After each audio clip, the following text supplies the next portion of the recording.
हम भारतीय बड़े ही इमोशनल लोग होते हैं। आप एक बार ढंग से रो दीजिए बस, लोग आंसू और पैसे दोनों चीज़ें पानी की तरह बहाने को तैयार रहते हैं। हमारे इसी कॉन्शियस का मिसयूज कर भारत में एक घातक इंडस्ट्री एक्सपोनेंशियली ग्रो कर रही थी, लेकिन फिर 2014 में ये सज्जन आ गए। तब से ही इस इंडस्ट्री के विदेशी जायंट्स और उनके भारतीय सिपाही बड़ी ही दुविधा में हैं कि करें तो करें क्या। मैं बात कर रहा हूं भारत की एनजीओ इंडस्ट्री की। 2014 में जब नरेंद्र मोदी भारत के प्रधानमंत्री बने, तब देश में लगभग 30 लाख एनजीओस थे। अगर विश्व भर के एनजीओस के रेस्पेक्ट में कैलकुलेट करें तो every third NGO is run by an Indian. अकेले छोटी सी दिल्ली में ही 75,000 एनजीओस हैं और केवल 10% से भी कम एनजीओ सरकार को अपनी एनुअल रिपोर्ट या बैलेंस शीट सबमिट करते हैं। और इस नेटवर्क में सबसे डेंजरस हैं फॉरेन फंडेड एनजीओस। और समस्या यह है कि इस फंडिंग का बड़ा भाग यूज होता है anti national activities, religious convergence और पॉलिटिकल मनूवर्स इंजीनियर करने में।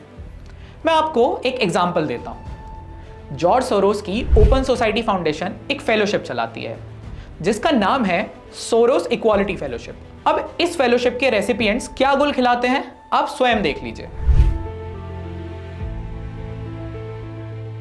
जहां भी ये सिविल सोसाइटी नेटवर्क बहुत अधिक फैल जाता है, उन देशों में ये फंड्स विभिन्न एनजीओस के माध्यम से उस देश की पॉलिटिक्स और पॉलिसीज को अपने अकॉर्डिंग इन्फ्लुएंस करने लगते हैं। कभी पर्यावरण संरक्षण के नाम पर, कभी असमानता और गरीबी से लड़ने के नाम पर, तो कभी क्राइस्ट के नाम पर। कांग्रेस सरकार के समय में ये फॉरेन फंड्स आसानी से भारत के एनजीओ नेटवर्क को यूज करके राष्ट्र विरोधी गतिविधियों को पोषित करते थे। लेकिन 2014 के बाद से ही भारत सरकार ने इस दिशा में कई कड़े कदम उठाए हैं। फिर चाहे वो एनजीओ दर्पण से इन एनजीओस की मॉनिटरिंग करना हो या हजारों एनजीओस के एफसीआरए लाइसेंसेस कैंसिल किया जाना।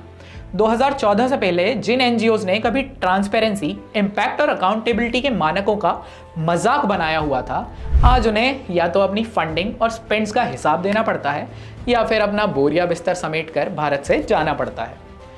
अब यह आपको सोचना है कि आप भारत में फॉरेन इंटरवेंशंस को रोकने वाली एक सशक्त सरकार चाहते हैं या अपने व्यक्तिगत राजनीतिक स्वार्थ के लिए भारत की संप्रभुता तक से समझौता करने वाली पपेट गवर्नमेंट। विचार कीजिए। जय श्री राम।